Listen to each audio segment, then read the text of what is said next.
Thanks for watching. I'm Margot Kimberg, and this is In the Spotlight, a closer look at a crime novel.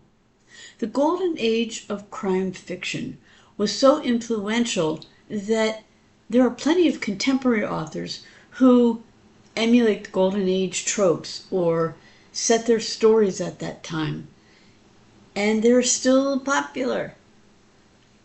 Let's take a look at a sort of a golden age style novel today and turn the spotlight on Maxwell Hastings' Murder on an Island. Up-and-coming actress Laura Kettridge travels to Gull Island off the Maine coast to take part in an outdoor charity performance of Shakespeare's Twelfth Night. It's to be held on the property of wealthy Thomas Nettles. Laura will be taking the role of Viola. She's been a bit down and out since her fiancé was mixed up in a murder, and it's hoped that the play will be a welcome distraction for her. Laura gathers with the other actors and the director, Hugh Manoa. The official photographer, Wally Shine, is also on the island for the event.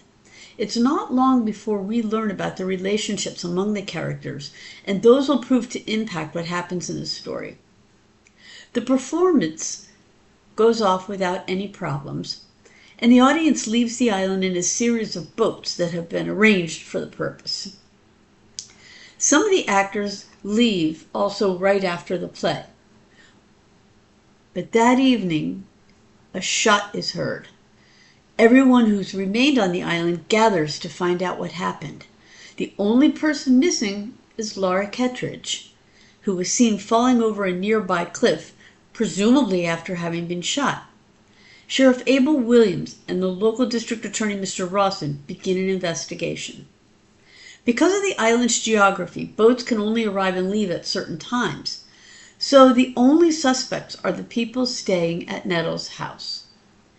Rawson and Williams soon learn that there is a network of relationships among these people, and that any of them could have had a motive for killing Laura Kettridge.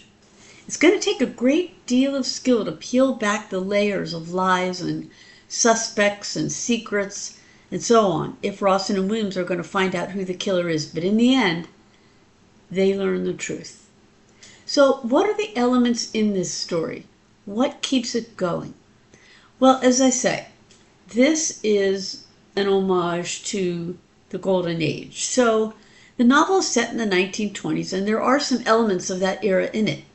There's only a limited telephone and certainly no computers or internet, so the group on the island is a bit isolated. There are also some outdated attitudes, especially towards women, that modern readers will notice immediately. There's very little violence in the novel. In that way also, it's a bit reminiscent of Golden Age novels. And the focus is on a complex plot rather than, say, on deep psychology. In keeping with that Golden Age feeling, there's a thread of romance in the novel, although it doesn't take over the plot. There's also the scene, common in a lot of Golden Age novels, where there's a confession as all is revealed, and we go back over what happened towards the end of the novel. The story is told in third person, past tense, although there are a few paragraphs written in first person, also past tense. The point of view most often shared is that of Hugh Manoa, although one or two other points of view are also shared. The writing style is literary in some places, with plenty of description and narrative, and the atmosphere Hastings creates adds a sense of unease to the story. The mystery of who committed the murder and why is a bit complex, and not everything is as it seems. There are a few twists and turns, and it's not spoiling the story to say that Rawson and Williams make a few mistakes as they go. Still, in the end, we find out who the killer is and what the motive was. Murder on an Island is a 1920s style whodunit set on a secluded island. It features a cast of characters, each with secrets, a Golden Age flavor, and two protagonists who have to cut through the tissue of lies and evasion to find out the truth. This has been In the Spotlight. I'm Margot Kimberg. Thanks for watching.